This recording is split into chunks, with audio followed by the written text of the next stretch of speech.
Ya estamos con Bandy. Muy buenas, ¿qué tal estás? Buenos días, muy bien, encantada de estar aquí otro Bueno, día.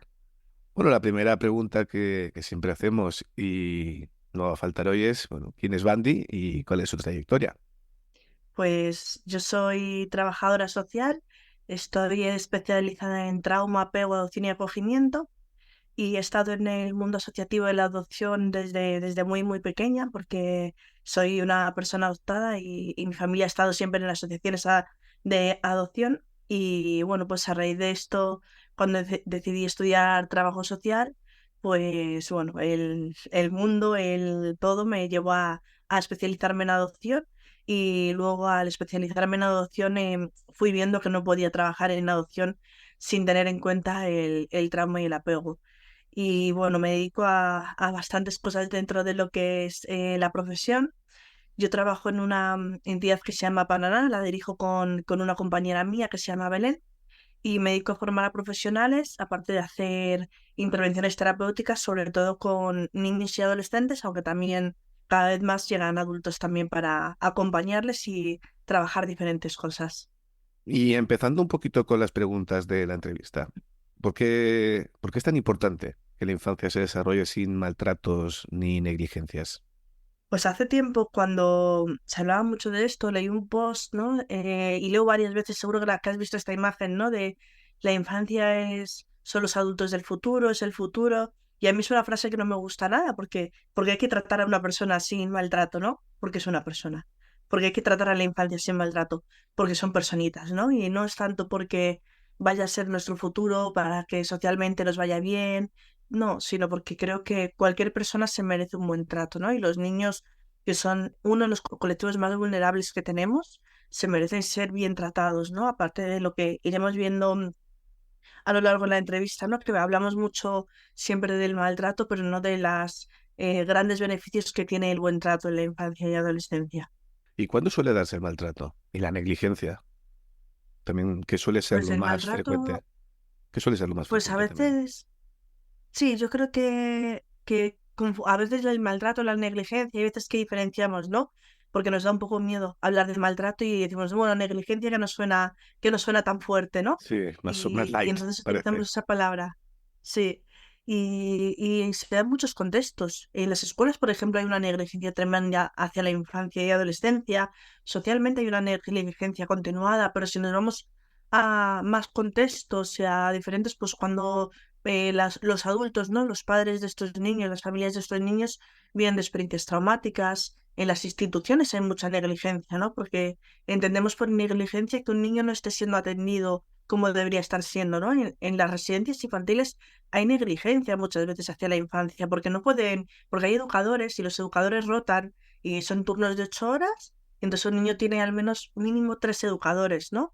Y si estoy malito, pues igual tengo que esperar para ir al médico. Y si me tienen que cambiar el pañal, pues no llegan a cambiarme el pañal. O si estoy mal, no tengo a lo mejor a quién contárselo, ¿no? Ni ese entorno que me da una familia, ¿no? Entonces, ¿en qué entornos se produce? Pues se producen muchos más entornos de los que pensamos. Ahora que tenemos, pues por ejemplo, ¿qué es la negligencia? Por ejemplo, para mí la negligencia es ver carritos de bebés con pantallas. Eso para mí es una forma de negligencia también.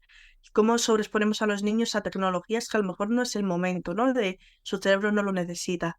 Entonces, a mí tampoco me gusta hablar de lo que siempre se ha hablado del maltrato infantil en clases sociales X, porque creo que no tiene por qué ser así, porque que lo damos en muchos sitios, ¿no? Sabemos que también en clases muy altas están los famosos niños de la llave, que son los niños que llevan las llaves de casa siendo muy pequeñitos porque llegan a casa y no hay nadie, o hay una persona que al final ocupa un rol que a lo mejor no es el que tendría que ocupar. Entonces, en muchos contextos tenemos el maltrato a la infancia. ¿Y qué crees que puede provocar más daño a un niño en cuanto a la generación de un trauma grave? Yo creo que más que el qué, muchas veces hay que preguntarse por qué sucede, ¿no? Seguramente en adopción y acogimiento lo vemos mucho y vemos cómo no siempre niños que han pasado por ciertas experiencias tienen el mismo impacto del trauma. El trauma, yo siempre pongo el mismo ejemplo, tiene un impacto mayor o menor dependiendo de quién esté a tu lado, ¿no? Y cómo tú te sientas. Si, por ejemplo, ahora debajo de mi casa hay un accidente de coche y lo vemos varias personas, pero pasamos de largo, seguramente esta persona tenga un impacto del trauma bastante grande. Sin embargo, si esta persona tiene este accidente de tráfico y yo te digo, oye, mira, vamos a parar porque ha pasado esto, voy a bajar a atender a esta persona ya, este impacto del trauma será menor porque se ha sentido acompañada y ha habido alguien que ha estado regulando esos momentos. Sin embargo, muchos niños pasan por experiencias traumáticas solos. Experiencia traumática puede ser quedarme solo en casa, no tenemos por qué irnos exclusivamente a un maltrato físico, a un abuso sexual, no. Me quedo solo en casa, me corto, por ejemplo, jugando en la cocina y en vez de acompañarme, me regañan. Lloro porque soy un niño muy sensible y en vez de acompañarme, me están diciendo que soy demasiado sensible, ¿no? Entonces ahí ya estamos haciendo un impacto del trauma. Hay algo que siempre, cuando doy formaciones de esto, siempre pregunto, ¿no? Y es, ¿cuándo creemos que es mayor el impacto del trauma? ¿De 0 a 3 años o a partir de los 3 años? La gente siempre me dice de 0 a 3, pero de 0 a 3 me dicen porque se está formando el cerebro, porque tal, sí. Pero además es mucho más impactante por algo muy sencillo. Un niño con 3 años puede hacer poquito para defenderse. No puede, que puede llorar, a lo mejor, y poco más, ¿no? Un niño de 6 años a lo mejor ya se puede esconder debajo de la mesa, te puedo tirar algo, por tanto tengo una sensación de haberme defendido. Entonces, por eso muchas veces el impacto del trauma en edades muy tempranas es mucho mayor. Y porque generalmente cuando hay situaciones traumáticas, igual no ha habido personas adultas que hayan podido acompañar a estos niños y adolescentes. Se quedan con esa sensación de desprotección, ¿no? Claro, se quedan con una sensación moral de inseguridad, de no he podido defenderme y además nadie me ha protegido en este momento, ¿no? Y luego pues tenemos estas consecuencias que vamos viendo en estos niños. ¿Y por qué se suele dar la negligencia? ¿Sería por padres sin empatía o hay otras explicaciones? Yo creo que hay más explicaciones, ¿no? Igual es lo que a lo mejor nos ayuda socialmente a entenderlo, porque no entendemos por qué a unos niños se les maltrata, ¿no? O sea, la negligencia. Hemos hablado de las situaciones de las residencias. No creo que los educadores sean personas sin empatía. Creo que no hay unos recursos para a llegar a todos los niños. Entonces, ¿por qué se produce, por ejemplo, vamos a irnos a la parte familiar, ¿no? A los entornos familiares, por padres, por adultos que no han sido criados tampoco desde el buen trato, por adultos que siendo niños tampoco han sido criados desde una crianza respetuosa, ¿no? Una crianza que tuviese en cuenta sus necesidades. Ojo que para mí no es excusa, porque siempre digo que cuando somos adultos tenemos que mirarnos y poder trabajarnos en nuestras cositas, ¿no? Y creo que cuando una persona va a ser padre o madre, todavía más se tiene que repensar, ¿no? Los aspectos. Se produce porque también en ciertos entornos están desbordados las familias y no saben actuar. Tampoco creo que nadie ha enseñado a ser padre o madre. Nadie nos enseña esto. De hecho, yo muchas veces a las familias adoptivas y acogedoras, sobre todo a las adoptivas, se lo digo. Tenéis mucha más experiencia y mucha más formación, sobre todo, que otro tipo de familias. Porque yo a una familia adoptiva le hablo de apego y algo le suena. Le hablo de vínculo y algo le suena. Pero a una familia que a lo mejor una familia biológica con sus hijos biológicos, seguramente hay muchas familias que no entienden lo que es el vínculo de seguridad. Entonces se produce por muchos factores. También creo que la no conciliación también es una forma de negligencia en la infancia, ¿no? Cuando tengo que hacer malabares para llegar y a lo mejor veo a mi hijo a las 8 de la tarde y de verdad que no puedo dejar mi trabajo, ¿no? Y a veces se juzga sobre todo mucho a las madres por llegar a las 7 de la tarde a casa. Bueno, es que tampoco podemos dejar a veces de Claro. trabajar, entonces es Claro. complejo. ¿Cómo se podría rehacer el sistema de vinculación de un niño maltratado? Cambiando un poco de tercio. Pues sobre todo creo que teniendo en cuenta que estamos con un niño maltratado, ¿no? Y es algo que mi compañera y yo y que muchos profesionales que trabajamos en acogimiento y de adopción lo repetimos mucho. Primero hay que tomar conciencia de que esto no es una mochila, ¿no? Siempre seguro que has oído hablar de la mochila de la adopción. La mochila yo llego a casa y me la quito. Estos niños no llegamos a casa y me quito la mochila y desaparece. Entonces, ¿cómo podemos repararlo? El tener en cuenta que las rupturas que hay en el vínculo pueden ser muy grandes, que no me está retando, ¿no? Que está viendo cuándo vas a volver a abandonarme o cuándo vas a volver a pegarme, cuándo vamos a volver a esta situación en la que yo ya he vivido. Teniendo en cuenta, por ejemplo, hay muchos niños que esconden comida y en vez de castigar esto, tener en cuenta por qué la esconden, porque ya han pasado por una situación de hambre, ya han pasado por una situación de necesidad. El juego hasta hasta muy, muy mayores, ¿no? A mí me da mucha pena que cada vez veo más padres y madres que juegan muy poquito con sus hijos y a través del juego reparamos un montón, ¿no? A través del juego el niño les va a enseñar lo que les duele y el adolescente también a través de diferentes juegos nos muestra lo que les duele y cómo acompañamos.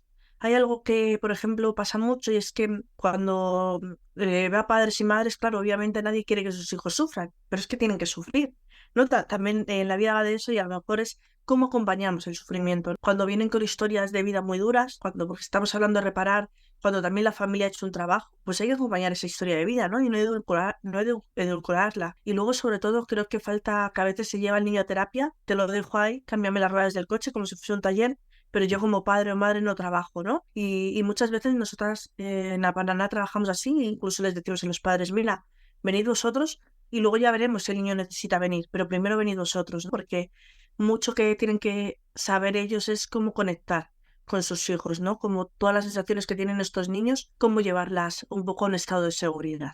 Y si no se trata, yo entiendo que esto puede ser duro. Un niño maltratado o que sea víctima de negligencia tendrá importantes secuelas en la adultez. Por supuesto, yo creo que sí, ¿no? Y incluso cuando se trata, las historias de vida forman parte de nosotros, ¿no? Y aun cuando lo trabajamos y hacemos procesos terapéuticos, va a haber cositas que queden ahí. Pero efectivamente, si yo como padre no considero que mi hijo tenga que trabajar esto terapéuticamente, o lo trabajo yo para acompañarle y en algún momento mi hijo tendrá que ir a terapia seguramente, si yo no trabajo eso, es muy probable que a lo mejor nos encontremos con unos adultos que no saben mantener relaciones sociales, que tienen relaciones de riesgo, que no pueden mantener un trabajo, ¿no? Porque no sé lo que es la consistencia, que tengan relaciones de dependencia emocional, porque yo lo que no quiero es que me abandonen o que me vuelvan a maltratar, que permita todo, ¿no? Adultos que al final complacen y complacen y complacen para conseguirlo todo, o adultos controladores, ¿no? Sabemos ya que una de las cosas que necesitan estos niños que han vivido experiencias de trauma infantil es llevar el control de la situación, ¿no? Porque ha habido otros adultos que no han controlado cuando ellos eran niños, entonces tienen que controlarlo todo. Si esto no lo trabajo en la infancia o en la adolescencia, es muy probable que cuando sean mayores sean adultos muy rígidos, que no aceptan un cambio de rutina, que no aceptan la flexibilidad. Entonces, obviamente, todo esto hay que trabajarlo. Si no se trabaja, ¿no? A mí tampoco me gusta que esto sea una sentencia, porque es algo que reivindico mucho. Una infancia con trauma no es igual a una persona que va a ser un maltratador o una maltratadora, no es igual a una persona que no va a poder a tener una autonomía, no es igual a una persona que no tiene ciertas habilidades, porque también es lo que vemos. Y yo muchas veces hago esa reflexión, cómo queremos que nuestros niños y sobre todo adolescentes y jóvenes se vean, ¿no? Y creen un autoconcepto bueno. Si cuando vemos artículos, siempre es, si has sufrido experiencias adversas en la infancia, sí o sí te va a pasar esto. Pues hay tonos. Si tú te lo trabajas, si tú vas a terapia, si lo mantienes, ¿no? Sabemos también que los procesos terapéuticos son largos, que no son de meses. O sea, que esto también nos pasa y seguro que tú lo has visto de, no, bueno, esto ya está y ya está. Sí. Bueno, pues son procesos muy largos, muy, muy, muy largos y a veces que duran, pues a lo mejor el acompañamiento durante toda la vida, aunque tú vayas parando y luego tengas que volver, pero cuando hay mucho trauma también eso hay que tenerlo en cuenta, ¿no? Que no es cuestión de medio año o un curso escolar como vemos muchas veces. Y tú, como Bandy, como trabajadora social, ¿cómo ayudarías a un niño, por ejemplo, en estado de adopción, con un pasado de negligencia y o maltrato? Pues jugando, ¿no? Todo lo que creo que para mí es súper importante es la terapia del juego. Y bueno, seguro que la conoces, ¿no? Y si no, yo os animo a conocerla, que es Elena Piñeiro, que trabaja con trauma y terapia del juego y es maravillosa. Ujú. Y todo es el juego, ¿no? Muchas veces es el juego, yo creo que muchas veces intentamos que los niños nos cuenten, y es que los niños no tienen palabras a veces para contarnos. Pedimos un esfuerzo de narrar situaciones que ellos no tienen, ¿no? Que no recuerdan. Entonces, jugar luego mucho, el tema sensorial me parece súper importante, ¿vale? Estos niños muchas veces no perciben el hambre, no perciben el frío, no perciben las temperaturas, no perciben el tiempo. Yo me acuerdo de un niño que le pregunté cuánto tiempo llevábamos en la sesión y me dijo que llevábamos 3 horas, ¿no? Y me quedé diciendo, jolín, sí que soy pesada, ¿no?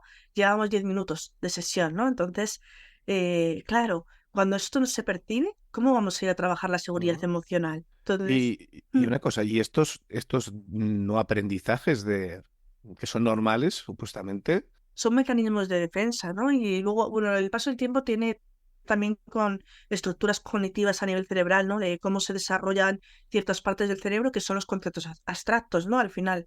Por eso luego la escuela para estos niños suele ser pues un infierno. Y yo lo siento mucho decir así, pero es que sigue siendo un infierno a veces la escuela para estos niños. Entonces estos aprendizajes no se dan como mecanismos de supervivencia. A lo mejor yo aprendo a dejar de sentir el hambre porque puedo estar horas llorando y no me dan de comer. Entonces, ¿qué es mejor? ¿Seguir así? No, no me sirve para nada llorar.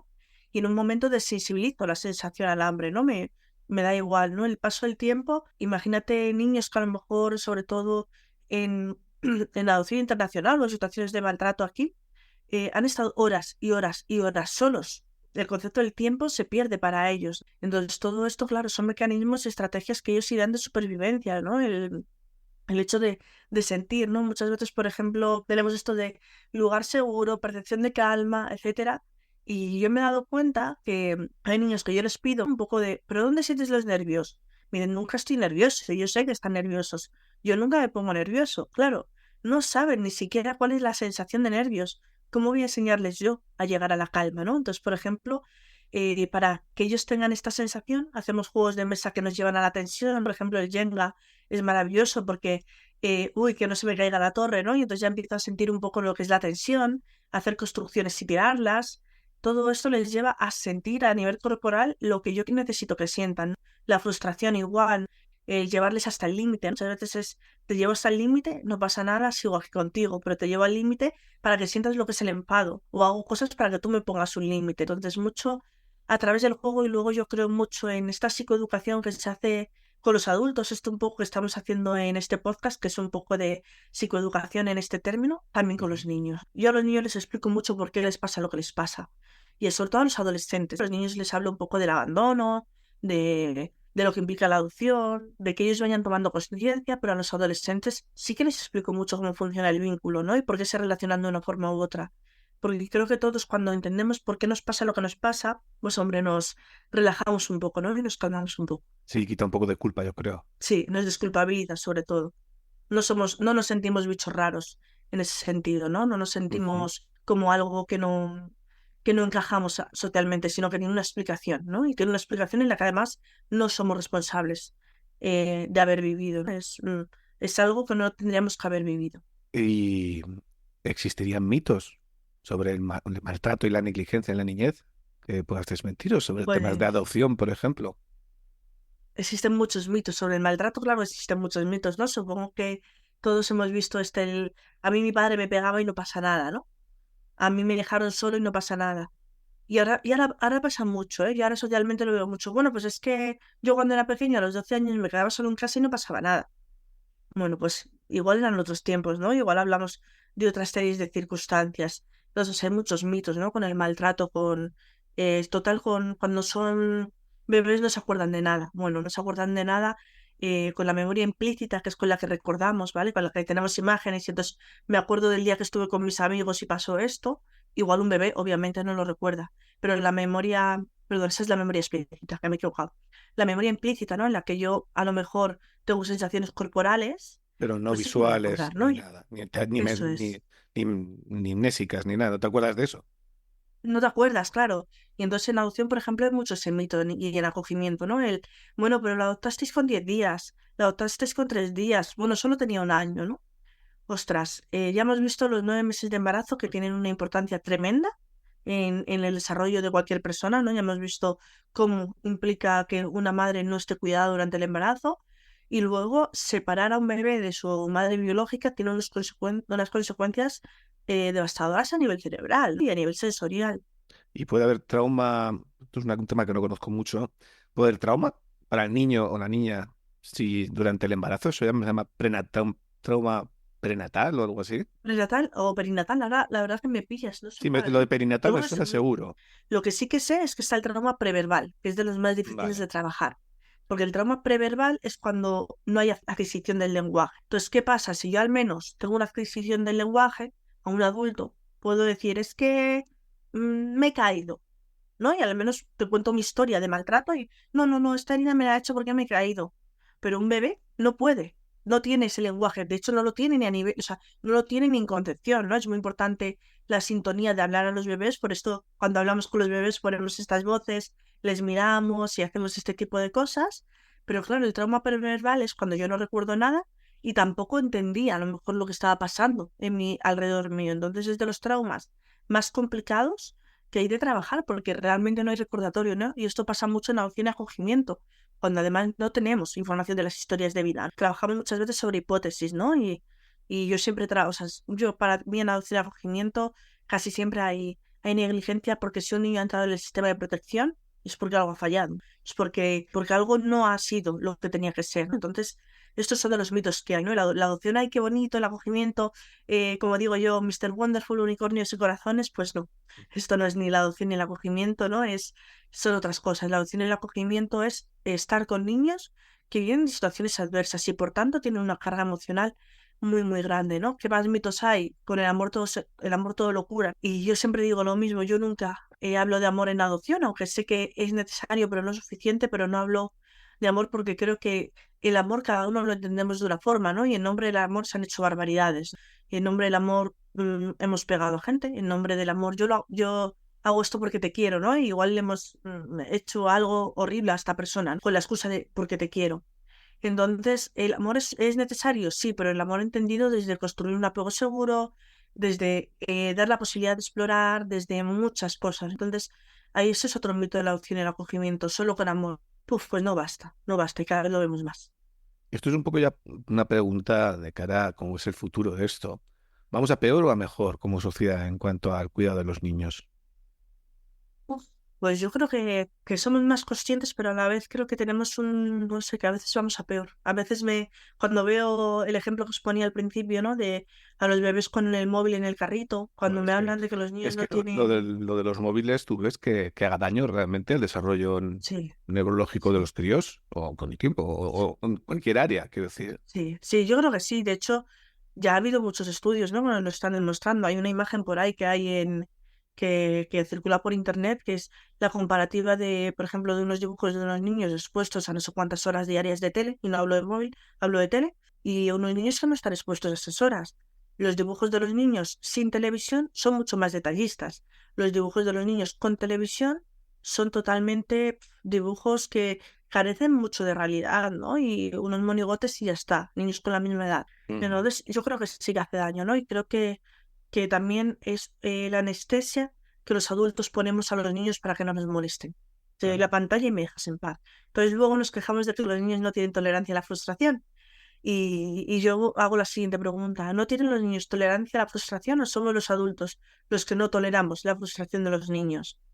Porque muchas Mm, veces a estos Buena niños les pregunta. pasa esto, que no sabemos acompañarles en un momento de frustración, no sabemos estar en ese momento de frustración con ellos, ¿no? Y entonces o te doy el móvil, o te dejo hacer lo que quieras, o me voy. Y me voy y te dejo a ti solo, ¿no? Lidiando con una frustración siendo muy pequeñito y no pudiendo manejarte con esto. Luego vamos a mejor porque creo que cada vez somos más conscientes de la crianza respetuosa, que a mí me gusta más esta que la crianza positiva, porque creo que si no entendemos bien lo que es la crianza positiva, se nos va un poquito la pinza, ¿no? Y seguro que tú has visto vídeos de niños con un año. No, los procesos de autonomía. Y pues que un niño con un año primero tiene que depender e irá adquiriendo la autonomía progresivamente, pero tampoco podemos meter la autonomía en edades que no corresponden, o la autonomía que no corresponde a esas edades, ¿no? Un niño con un año puede tener X nivel de autonomía, pero creo que a veces seguimos construyendo, ¿no? El mundo para los adultos para que los niños nos molesten lo menos posible. Francesco Tonucci esto lo decía mucho, ¿no? Es uno de los pioneros en temas de infancia. ¿Cómo construimos? O sea, si nos fijamos en las ciudades, él lo explicaba muy bien, las ciudades no están hechas para los niños. Tú vas a un bar o un restaurante y el niño necesita ayuda para poder subirse a lavarse las manos. Algo tan sencillo como eso. Vas a escuelas y en infantil sí que tienen los lavabos a su altura, pero luego ya no. Las sillas de las escuelas son súper incómodas. ¿Cómo hacemos ahí los procesos de aprendizaje? El hecho de meterles a no sé cuántas extraescolares porque yo no llego a recogerle, porque me viene bien que esté en una extraescolar, pues bueno, yo veo a niños con aparte de las 8 horas de clase, luego todos los días otras 3 horas más de extraescolares, ¿no? Igual nos Claro. tendríamos que repensar dónde estamos y qué estamos haciendo con la infancia y sobre todo con la adolescencia, ¿no? ¿Dónde les estamos dejando a los adolescentes? Esto sigue para mí es los que la infancia me preocupa mucho, pero la adolescencia me preocupa aún todavía más, porque creo que hay un rechazo, un abandono, ¿no? Y creo que todos a nivel social tenemos una responsabilidad tremenda, ¿no? con el mundo adolescente y eso creo que es importante. ¿Por qué crees que los adolescentes están en mayor riesgo incluso que los niños? Yo creo que sí, ¿no? A nivel, los niños están en mayor riesgo en sentidos de seguridad, como conocemos la seguridad más física a lo mejor y una seguridad emocional, son muy vulnerables, pero los adolescentes yo creo que son muy vulnerables actualmente con las redes, son muy vulnerables actualmente con el consumo de pornografía, con todo lo que tenemos a nivel de género, con el consumo de vídeos y de las redes sociales, ¿no? Que consumen una imagen que no es real y luego ellos se creen que es la real. El tema de la salud mental de los adolescentes creo que es un problema grandísimo que tenemos actualmente, que en vez de mejorar, empeoramos. El índice de autolesiones en los adolescentes, ostras, ¿no? Antes lo raro es que hubiese alumnos en la clase que se autolesionaban, ahora igual tienes 5 o 6 alumnos que se autolesionan en el aula. ¿Qué me dices? Los problemas de alimentación, o sea, para mí es grave, ¿no? Todo lo que nos está pasando con ellos. Sí, sí, sí, sí, sí. Y para todos aquellos padres o para aquellos adolescentes o personas que nos estén escuchando, pero sobre todo padres, algún mensaje de esperanza que les haga sentirse más tranquilos respecto a sus hijos o algún consejo que les puedas dar. Pues Winnicott decía, ¿no? Que no se necesitan padres perfectos o madres perfectas, sino solo lo suficientemente buenos, ¿no? Entonces yo creo que un padre o madre que a lo mejor se para a escuchar este podcast, igual ya estamos en esta parte de ser lo suficientemente buenos. Los niños no necesitan padres o madres perfectos, porque eso sería una carga para ellos brutal y además eso no existe. De hecho, cuando se intenta llegar a la perfección sería otra forma de negligencia que nos daría para otro podcast, seguramente. Creo que el hecho de prepararos vosotros, ¿no? De poder escuchar estos podcasts, de pedir ayuda, y a lo mejor para vosotros, no solo para vuestros hijos, ¿no? El pedir ayuda, leer, informaros, que criar no es fácil, acompañar la adolescencia no es fácil, pero que se puede, ¿no? Cada vez hay más recursos, cada vez hay más profesionales informados en apego, en trauma, en crianza y seguramente haya una esperanza, ¿no? Pero creo que para eso tenemos que todos ir construyéndolo poquito a poquito. Y para eso necesitamos, los profesionales vemos a los chavales 1 hora a la semana, como mucho, y eso no es suficiente, ¿no? Los que estáis en casa sois los padres y las madres y necesitamos mucho vuestra ayuda. Un mensaje muy interesante y muy bonito. Mandy, cuéntanos un poco cómo los padres madres que no se hayan podido escuchar, si tienen alguna duda, ¿trabajáis online vosotros también para dar algún Sí, nosotros consejo? trabajamos online, hacemos sesiones online. Tenéis, pues bueno, el correo de Apanana, que es info@panana.es, eso podéis contactar por ahí. Y si no, en mi Instagram de la mochila de Bandy, ahí tenéis un montón de recursos, tenéis un montón de información, infografías y podéis consultar conmigo sin ningún problema para cualquier pregunta, para cualquier cuestión que tengáis, seguro que podemos acompañaros y ayudaros de alguna forma. Pues muchísimas gracias, Bandy, por esta entrevista tan interesante. Muchas gracias a ti por la invitación, por este rato tan interesante, ¿no? Que creo que poner estos temas sobre la mesa y lo necesario que son los podcasts que haces, he podido revisar algunos y creo que bueno, que es un lujo que puedas hacer esto y que nos regales esto, ¿no? Porque al final esto es tu tiempo y es un regalo para todos los que queremos escucharte. Así que muchas gracias por la invitación. Muchas gracias a ti. Hasta otra. Hasta ahora.